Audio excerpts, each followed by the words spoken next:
오늘도 주님의 말씀을 통해 하나님 나라를 누리는 축복이 있기를 축원합니다.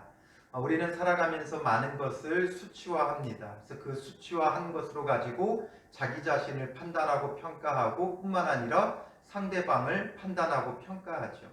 예를 들자면 서로 간에 나이를 물어보고 연봉을 물어보고 자산을 물어보면서 이 사람을 내가 어떻게 대해야 되는지를 판단하고 평가해요. 그런 것을 가지고 어떤 일을 할 때 내가 이것을 할 수 있는지 없는지를 판단하고 평가하죠. 또 어떤 일을 맡길 때 상대방을 판단하고 평가해요. 목사들도 다르지 않더라고요.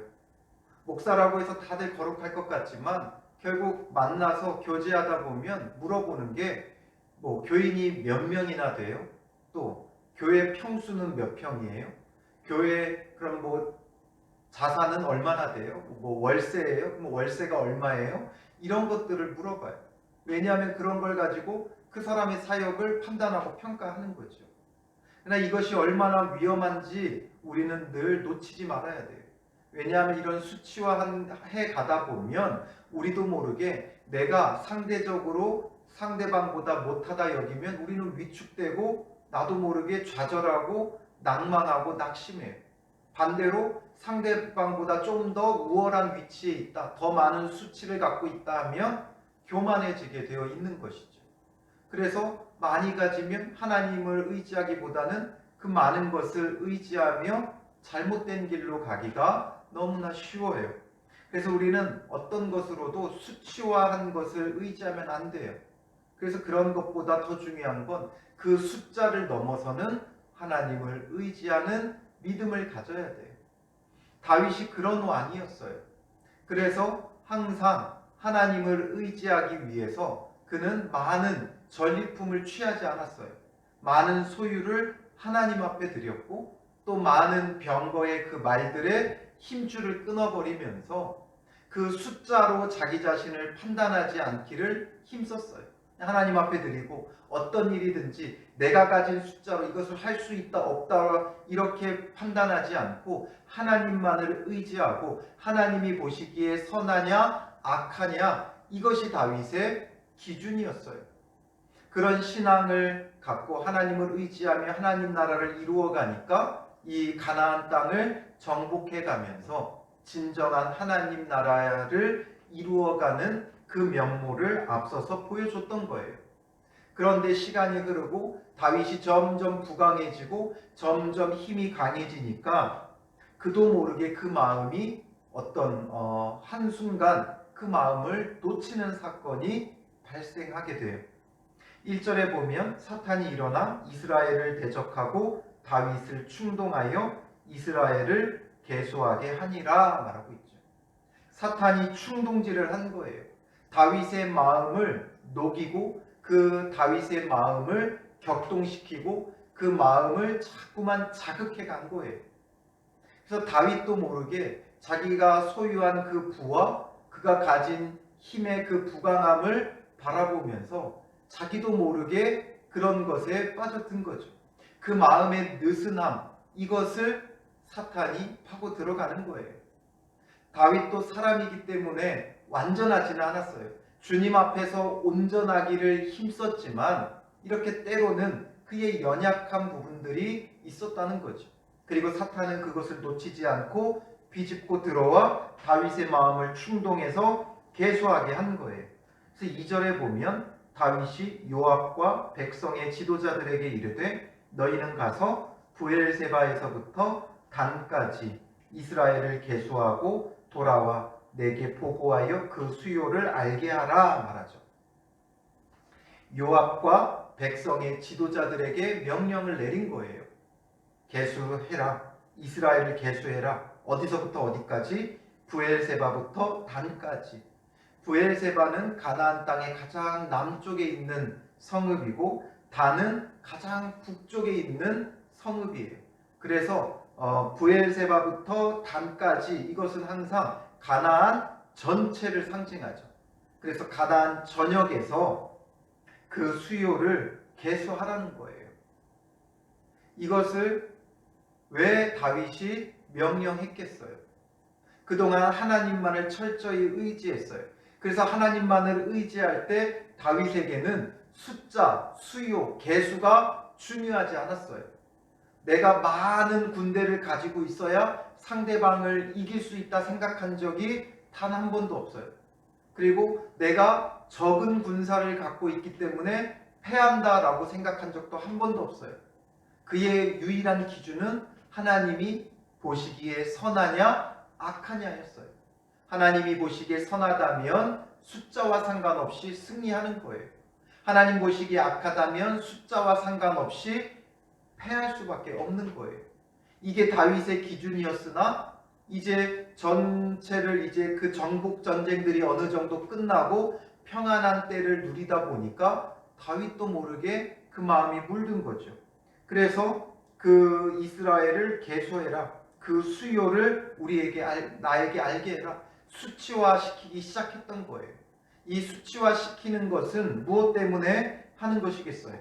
이 당시에 여러 나라들이 그 백성을 계수할 때는 두 가지 이유와 목적이 있어요. 첫째는 세금을 걷기 위해서예요. 전체 그 숫자가 어떻게 되는지를 정확히 알아야 세금을 계산할 수 있고 얼마의 세금이 거칠 수 있다는 걸 판단할 수 있는 거예요. 그래서 그런 걸 가지고 국가적인 어떤 사업을 벌이거나 아니면 또한 자기의 어떤 부를 축적하는 데 사용하는 거죠. 그리고 또 하나는 이제 전쟁에 나갈 군사를 계수하는 거예요. 그래서 병역을 확보하고 그래서 어떤 전쟁이 벌어졌을 때 그 동원할 수 있는 군사, 내가 얼마나 많은 힘을 가지고 있는지를 판단하게 하는 거죠. 그러니 다윗이 특별히 여기에서 계수한 목적은 무엇이겠어요? 누구에게 계수하라고 명령해요? 요압과 백성의 지도자. 그러니까 누구를 대표로 해서 계수하라 그래요? 요압이죠. 이 요압이 누구예요? 다윗의 군대 장관이에요. 그러니까 군대 장관에게 계수하라는 건 자기의 군사력을 확인하고 싶었던 거예요. 그리고 자기의 군사력을 그냥 단순히 확인하려고 하는 게 아니라 과시하고 싶은 거죠. 그리고 자기의 군사력을 의지하고자 하는 거예요. 그런 것이 그 밑바탕에 깔려있게 되어지는 거죠. 그러니까 요압이 뭐라고 말해요? 요압이 아뢰되 여호와께서 그 백성을 지금보다 100배나 더하시기를 원하나이다.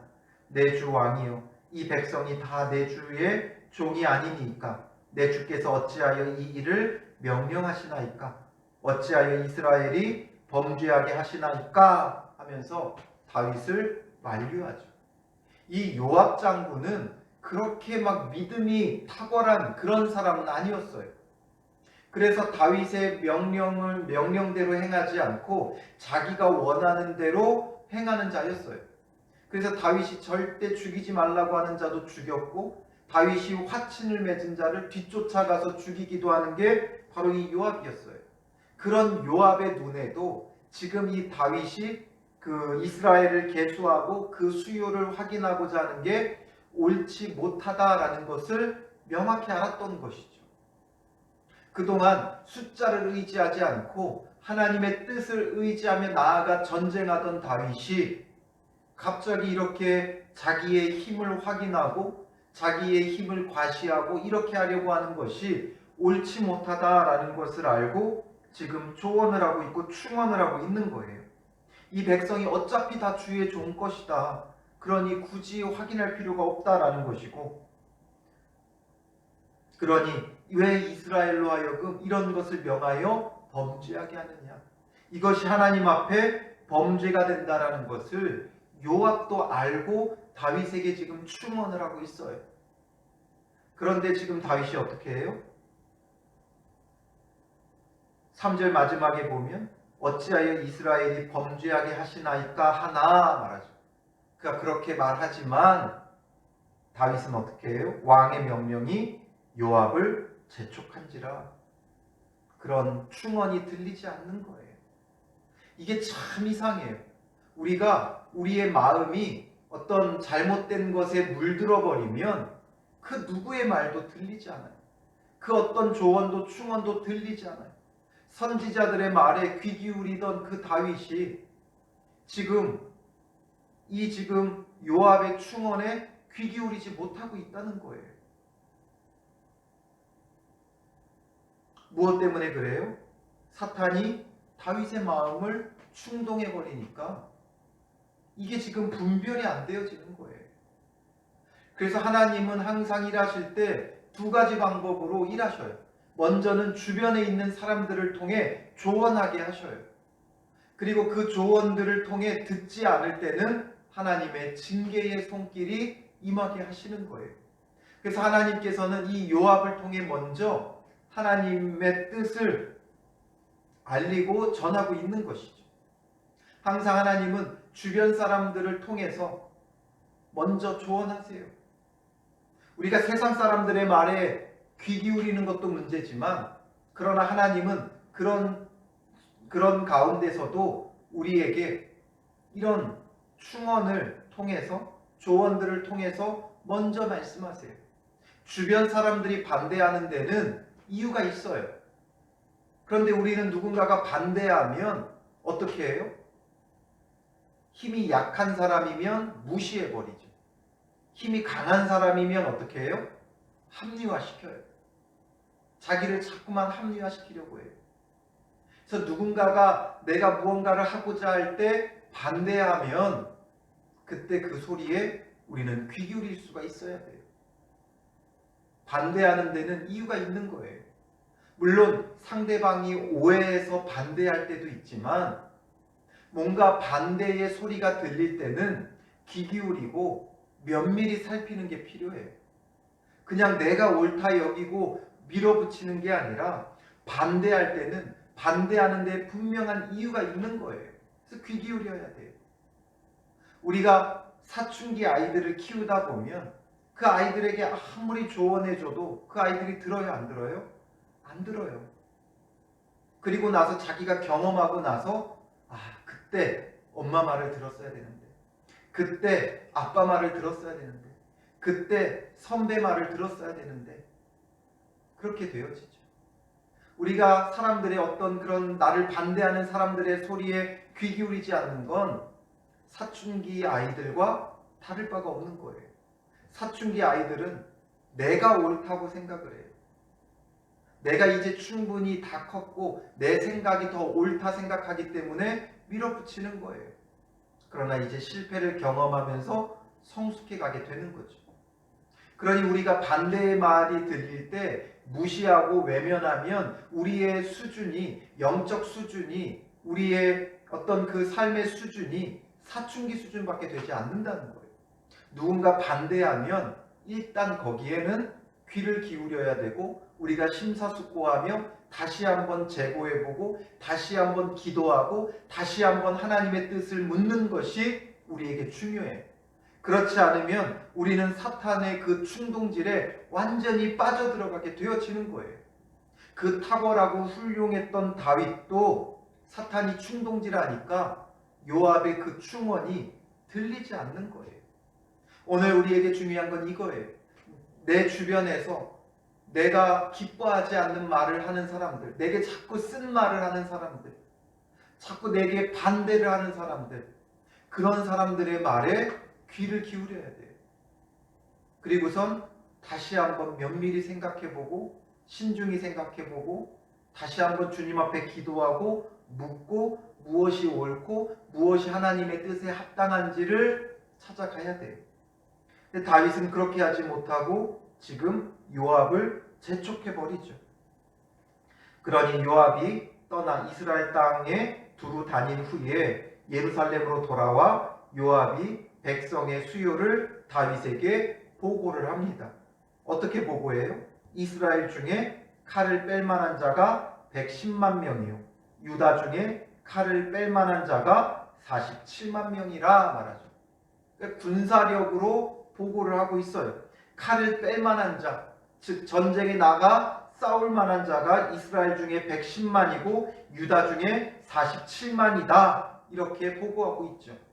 그러니 다윗이 요압에게 이 지금 이스라엘을 계수하고 그 수요를 보고하라고 한 분명한 목적이 여기서 드러나는 거예요.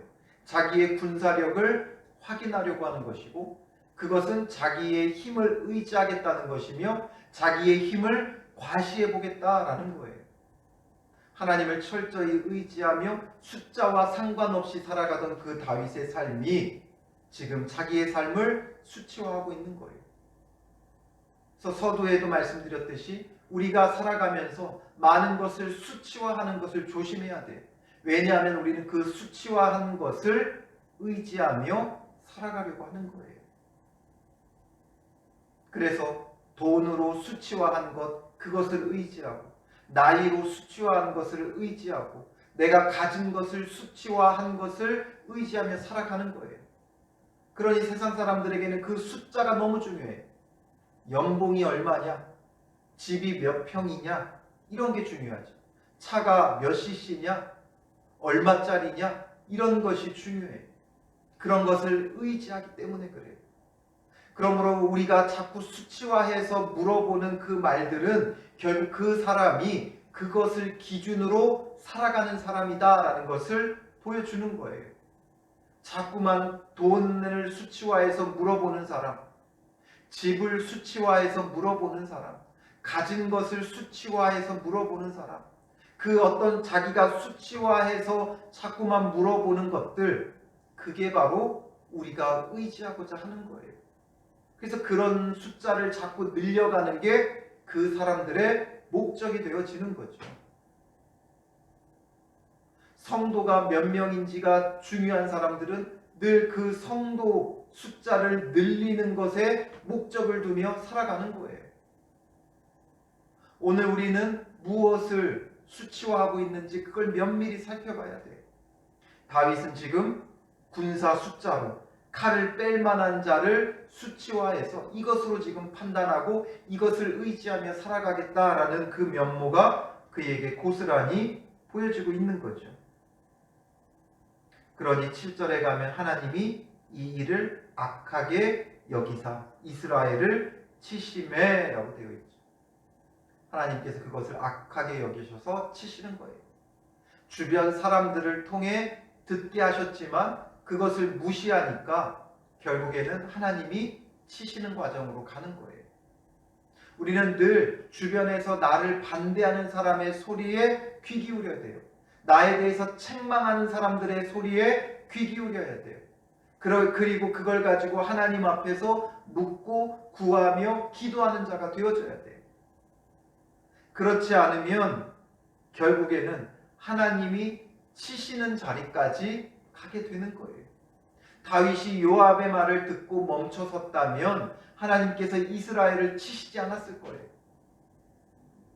그러나 그 마음이 사탄이 충동질하니까 완전히 그 귀가 닫히고 무시하고 오히려 재촉해서 결국 이 일을 벌였고 주님께서 악하게 여기셔서 이스라엘을 치게 되죠. 그래도 다윗에게 소망이 있는 건 다윗이 하나님이 치시는 것을 통해 깨닫는다는 거예요. 근데 우리는 하나님이 치셔도 깨닫지 못하는 사람들이 있어요. 8절에 보면 다윗이 하나님께 아뢰되 내가 이 일을 행함으로 큰 죄를 범하였나이다. 이제 간구하옵나니 종의 죄를 용서하여 주옵소서. 내가 심히 미련하게 행하였나이다. 자기의 죄를 인정하고 고백하는 거예요. 하나님이 치실 때 그때 비로소 다윗은 깨닫고 회개하고 주님 앞에 나아가는 거예요. 항상 하나님은 먼저 주변 사람들을 통해 듣게 하세요. 그러나 그럼에도 불구하고 무시하고 멸시하면 하나님이 치시죠.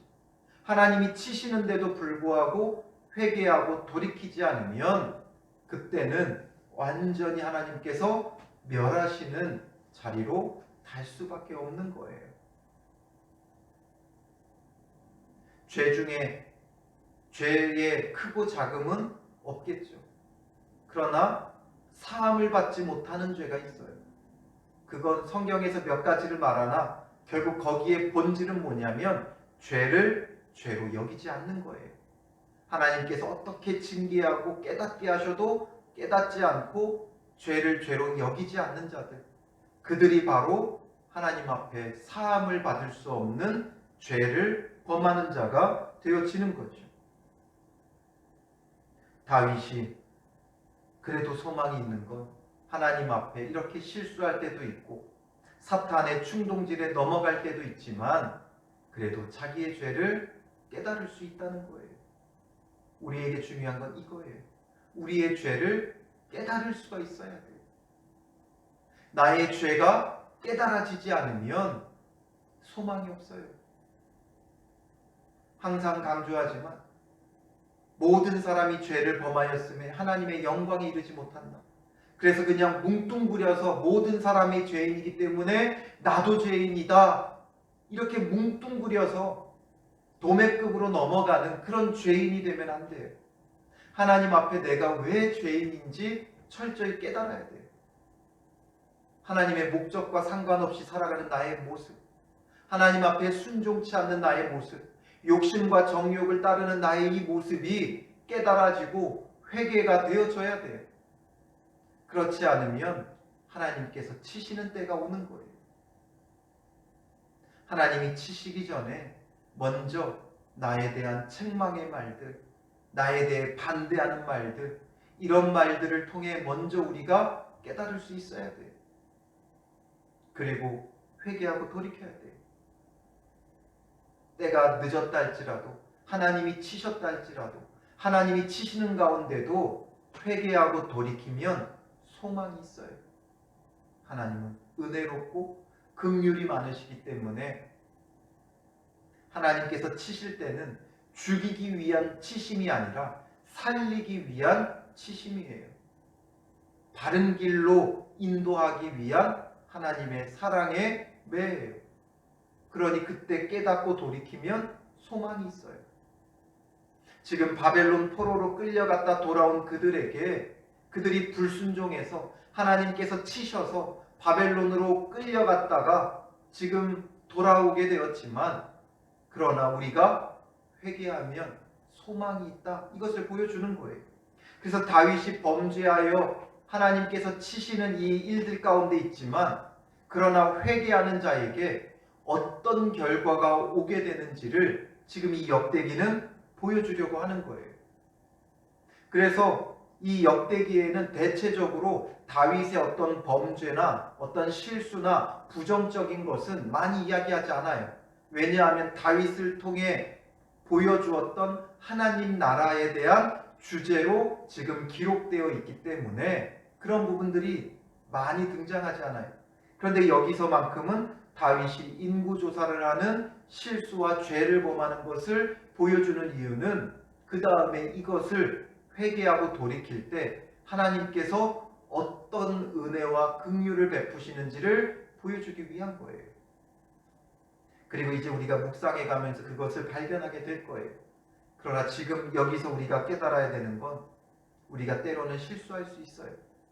우리가 정말 이해가 안 되는 내가 왜 그랬을까 싶은 일들도 벌어져요. 우리가 흔히 말하죠. 나 뭐에 씌였나 봐. 정말 뭐에 씌인 것 같은 정말 지금 와서는 이해가 되지 않는 그런 죄를 범할 때도 있어요. 그러나 우리가 정말 나의 죄를 인정하고 자백하고 회개하고 돌이킨다면 주님의 은혜가 있어요. 이 말씀을 우리에게 주시는 것은 이제 주님께서 은혜 베풀기 위해 깨닫고 이제는 멈춰 서라는 거예요. 죄의 길에서 멈춰 서라는 거예요. 수치화하고 그 숫자를 의지하고 통장의 잔고를 의지하고 나의 자산을 의지하고 집을 의지하고 내가 의지하는 그런 것들 이제는 다 내려놓고 정말 주님만 의지하는 사람으로 우리가 변화되어져야 돼요. 그래서 그 주님을 의지함으로 어떤 은혜와 긍휼을 베푸실지를 우리가 기대하고 소망해야 하는 것이죠. 오늘 본문은 그러기 위해서 다윗의 실수를 우리에게 보여줘요. 그러나 다윗은 그 가운데 깨닫고 회개하는 자였다는 것. 오늘 우리도 나의 자리에서 회개하고 깨닫는 자가 되어야 돼요. 때로는 목사인 저를 통해 설교로 책망의 말이 전해질 때도 있고 또 부모님이나 가족을 통해 반대의 말을 들을 때도 있을 거예요. 그 가운데 우리가 겸손하게 다시 한번 심사숙고해보고 하나님 앞에 무릎 꿇고 기도해 봐야 돼요. 우리가 하고자 하는 것이 하나님이 보시기에 선한 것인지 악한 것인지, 악한 것을 행했던 우리의 그 모습을 회개하고 돌이켜야 돼요. 지금 고난 가운데 있다면 그 고난을 통해 하나님께서 말씀하고자 하시는 우리의 죄악된 모습, 하나님이 보시기에 악한 모습이 있기 때문이에요. 빨리 우리가 그 가운데서 회개하고 깨닫고 돌이켜야 돼요. 내가 무엇에 하나님 앞에 범죄하고 있는가? 그래서 오늘 하루도 주님 안에서 회개하고 돌이키며 하나님이 보시기에 악한 길에서 돌이켜 하나님이 보시기에 선한 길로 나가는 믿음의 사람들이 되시기를 주님의 이름으로 축원합니다. 기도하겠습니다. 살아계신 아버지 하나님, 우리는 이 세상에 살아가며 많은 수요를 의지하며 살아갑니다. 수치화되어진 것을 가지고 나의 힘을 가늠하고 그 수치화된 것으로 무언가를 하고자 하는 우리의 마음과 이기적인 생각과 어리석음을 용서하여 주시옵소서. 수치화시킨 것으로 나를 판단하고, 그래서 남들보다 부족하면 낙심하고 남들보다 더 가지면 교만해지는 우리의 모습을 용서하여 주시옵소서. 또한 수치화한 것으로 사람을 판단하고 평가하는 우리의 오만함을 주님 용서하여 주시옵소서. 주님, 주님만을 의지하지 못하고 우리의 통장의 잔고를 의지하고 가진 것을 의지하는 우리의 완악함을 용서옵소서. 이제는 회개하고 돌이켜 전적으로 주님만을 의지하게 하시고 숫자에 흔들리는 자가 되지 않도록 인도하여 주시옵소서.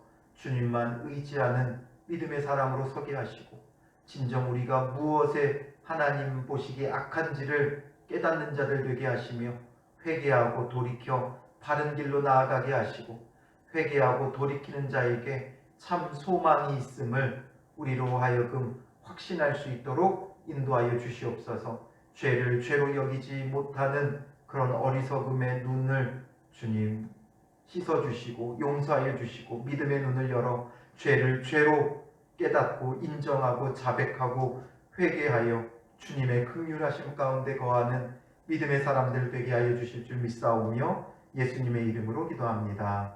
아멘.